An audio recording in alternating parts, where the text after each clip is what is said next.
তাদের মাধ্যমে কাগজপাতি নিয়ে গেলেই শুধু তারা পাসপোর্টটা ভেরিফাই ফিঙ্গারপ্রিন্ট দিতে দিবে, তাছাড়া কোনোদিনও পসিবল না। ঠিক আছে, আমরা অভিযোগটা পেয়েছি। এই চিত্র কিন্তু আমরা যত জায়গায় গণশুনানি করেছি সব জায়গায় চিত্র কিন্তু বিআরটিএস এই পাসপোর্ট অফিস সম্পর্কে ধারণাটা আমাদের এরকম। এই জায়গাটাতে আপনাদের অনেক কাজ করার সুযোগ আছে, দয়া করে আপনি আপনার অফিসকে পরিচ্ছন্ন করার চেষ্টা করেন। এখানে যে দালাল চক্র আছে এটাকে অস্বীকার করার কোনো সুযোগ নাই। দালাল চক্র এখান থেকে উৎখাত করার জন্য আমাদের এখানে জেলা প্রশাসক মহোদয় আছেন, এখানে পুলিশ সুপার মহোদয় আছেন, আপনি তাদের সাহায্য নেন, মোবাইল কোড করেন, দালাল উচ্ছেদ করেন, না হলে কিন্তু আমরা আপনাকে উচ্ছেদ করব। ঠিক আছে, আমরা কিন্তু আপনার বিরুদ্ধে ব্যবস্থা নেব যদি আপনি ব্যর্থ হন। আপনার পদবি কি? সহকারী পরিচালক স্যার।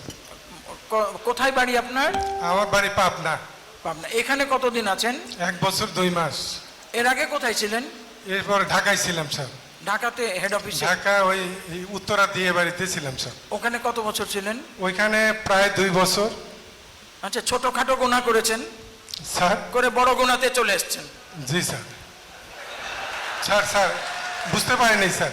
মানে আপনি ঢাকা থেকে যখন বরগুনায় এসেছেন তার মানে বোঝা যাচ্ছে আপনাকে ভালো পোস্টিং দেওয়া হয়েছে। আচ্ছা, একটা কথা বলছি, আপনার বক্তব্য শুনেন। আমার বয়স কিন্তু 68। স্যার 33 বছর বিচারক ছিলাম। স্যার এই চোখ দিয়ে বিচার প্রার্থীদেরকে দেখেছি, খারাপ মানুষ দেখেছি, ভালো মানুষ দেখেছি। আপনাকে ভালো মানুষ মনে হচ্ছে না। যাক, বিচারের আগে বিচারের রায় দিব না, আপনি মানুষের কষ্ট লাঘব করেন, নয়তো আমরা যদি হাত দিই তাহলে থলের বিড়াল বেরিয়ে আসবে।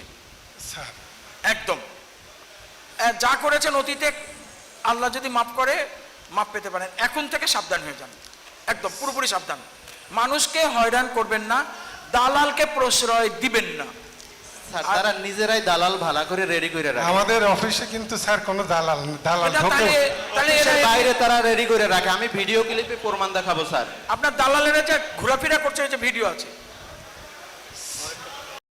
স্যার আমার অফিসে আমি তো চেষ্টা করি 100% যাতে দালাল মুক্ত, প্লাস হলো ওই মানুষ যাতে ওই হয়রানি না হয়। আর আমার কাছে আসলে আমি 100% স্যার। তো দেখ, আপনি পাবলিক রিয়াকশনটা দেখেন, কত সংক্ষুব্ধ আপনার সার্ভিসে। স্যার আমি তো বললাম জাস্ট বরগুনা পাসপোর্ট অফিস ইউটিউবে লিখে ছাড় দিবেন, এ জায়গায় দালালও লেখা লাগবে না, কিছু লেখার প্রয়োজন নাই। এদের যে কি পরিমাণে অপকর্ম। এরপরে যদি এটা কন্টিনিউ করে লানের ডিসি সাহেবকে জানাবেন, আমরা জেনে যাব, সঙ্গে সঙ্গে ওনার ব্যবস্থা নিব আমরা। মোহাম্মদ মিরাজ, ঠিক আছে জনাব মোহাম্মদ মিরাজ আছেন? আপনি দালাল উচ্ছেদ করবেন, এটা আপনার দায়িত্ব। নিজের উঠোন নিজে পরিষ্কার করেন। স্যার আমি বলি স্যার, আমি 100% পরিষ্কার স্যার, আমি 100% পরিষ্কার। আপনি 100% পরিষ্কার না, আপনি একটা পাসপোর্ট থেকে 1200 টাকা ভাগ পান। আমি ভাগ পাই? আপনি 1200 টাকা ভাগ পান। আপনি 1200 টাকা ভাগ পান। আমাদের কাছে সবার কাছে তথ্য প্রমাণ আছে। আল্লাহর কাছে দায়বদ্ধ। আপনি সাজিয়ে গুছিয়ে কথা বলেন, কিন্তু আপনি 1200 টাকা ভাগ পান। আপনার মালি দিয়ে আপনি টাকা কালেকশন করান কম্পিউটারের দোকান থেকে, আমাদের কাছে তথ্য প্রমাণ আছে। এটা স্যার বানানো মালি আপনার অফিসে কর্মরত মালি, তাকে দিয়ে প্রত্যেক কম্পিউটারের দোকান থেকে সন্ধ্যার পরে কালেকশন করান কয়টা পাসপোর্ট হয়েছে তাদের মাধ্যমে। একটু থামেন, আমার কথা আমি বলতে পারি। প্লিজ চুপ করেন, শুনুন একটু থামেন। মানুষজন মতো অফিসার এর আগে বরগুনায় কখনো আসে নাই, আপনি এত বড় ঘুষখোর। একটু থামেন। মানুষজন কি বলে জানেন? বললাম এর মতো কেউ নাই স্যার। নিজের কৃতকর্ম ঢাকবার জন্য মানুষ কি বলে জানেন? বলে, একটু ধৈর্য রাখেন, মানুষে বলে নিজের কৃতকর্মকে ঢাকবার জন্য বলে আল্লাহ সাক্ষী আছে। আল্লাহকে সমন করতে পারবো না? ওয়ারেন্ট ইস্যু করবো? এমন একজনকে সাক্ষী মান্য করলো যাকে আমি ডাকতেই পারবো না। আল্লাহ সাক্ষী আছে, আপনি আল্লাহকে আর সাক্ষী মান্য করিয়েন না। এখন আপাতত আমরা সাক্ষী হয়ে গেছি, বুঝতে পারছেন? আমরা সাক্ষী হয়ে গেছে। You are under vigilance. আপনি কিন্তু আমাদের নিগরানির মধ্যে পড়ে গেছেন। এখন আপনি যদি না শুধরান, you might have to pay for it. Sir ওনার বাড়ি সুদূর পাবনাতে, এখানে কিন্তু ওনার সাথে কারোর সাথে জমি নিয়ে ঝামেলা নাই। আপনি দেখেন স্যার, ওনার কর্মকাণ্ডে সবাই ক্ষিপ্ত। স্যার আপনারা টাকা দিচ্ছেন কেন? আর উপায় নাই তো, আমাদের তো উপায় নাই স্যার। আমাদের 20-এর ম্যাপ থাকে 1 মাস অথবা 2 মাস, এর ভিতরে আমাদের পাসপোর্ট করতে হয় স্যার। আমাদের কোনো উপায় নাই স্যার। আচ্ছা ঠিক আছে, ঠিক আছে, ঠিক আছে, একটু থামেন। স্যার আমরা ব্যবস্থা নিচ্ছি, স্যার আমরা ব্যবস্থা নিচ্ছি।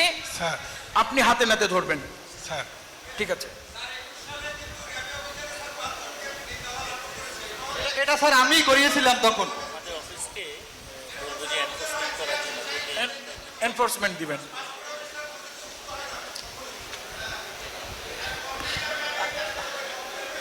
আচ্ছা, আপনার কম্পিউটার ম্যানের বিরুদ্ধে যেহেতু অভিযোগ আসতেছে, আপনি কম্পিউটার ম্যানগুলো আমরা কি নিয়ে আমরা বলছেন? আপনাদের অবস্থা এই রিয়াকশনটা আমরা দেখেছি। আপনারা যে প্রত্যাশা করছেন সেবার মান এখানে বৃদ্ধি করার জন্য আমরা আরও কিছু কার্যক্রম গ্রহণ করব, যাতে করে এই অফিসটাকে আরও একটু পরিচ্ছন্ন করা যায়। আমরা এখানে নিয়মিত কয়েকদিন পর পরে এখানে এখন এনফোর্সমেন্ট অভিযান পরিচালনা করা হবে। ঠিক আছে? ওকে ওকে, ঠিক আছে। আমরা ওকে, ঠিক আছে, ঠিক আছে। আচ্ছা, ওকে ওকে, নেক্সট পরেরটাতে যাই। ওকে, ঠিক আছে, ঠিক আছে। পরেরটাতে যাই। পাসপোর্টে দিন। পাসপোর্ট আরেকটা আছে? হ্যাঁ, আরো আছে। স্যার আমরা এই অফিসারের অপসারণ চাই এই জেলা থেকে। অন্য মিরাজ খান হয়ে গেল না? আচ্ছা, জনাব সিফাত, জনাব মোহাম্মদ সিফাত। যারা বলতেছে প্রত্যেকে আমার কাছ থেকে সেবা পাইছে স্যার, প্রত্যেকে আমার কাছ থেকে সেবা পাইছে। আপনি তো অফিসেই থাকেন না, কে বলছে অফিসে আপনি অফিসেই তো থাকেন না। আমি অফিসে থাকি। জি, আপনি অফিসে থাকেন না। এখানে জিজ্ঞাসা করেন, আপনি তো অফিসেই থাকেন না।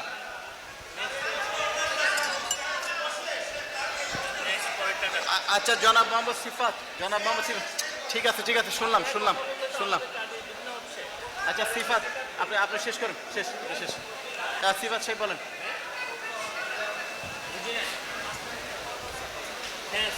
বলেন, সিফাত বলেন। সিফাত মোহাম্মদ সিফাত, পিতা জাহিদুল ইসলাম। আচ্ছা, মোহাম্মদ আরিফ আছেন, মোহাম্মদ আরিফ।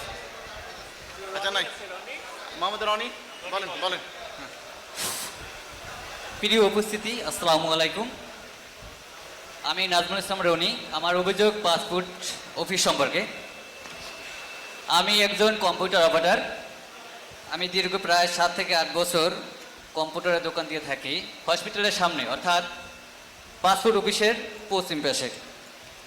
আমি যদি একটা পাসপোর্ট ফর্ম অনলাইনে পূরণ করি 100%, কিন্তু একটু সিটে বাটা ভুল নাই, পাসপোর্ট অফিস যখন ওই লোকটা ওই পাসপোর্ট অফিসে যায়, তখন কিন্তু সেটা ভুল ধরে আমাকে বিরক্ত করতে ওই ব্যক্তি মনে হয় সর্বশেষে আমি পাসপোর্ট ফর্ম পূরণই করতে পারি না। সর্বশেষ নিরুপায় হয়ে ওই লোক আসলে আমাদের শরণাপন্ন হয়, এটা সত্য। আর আমি মূলত আসলে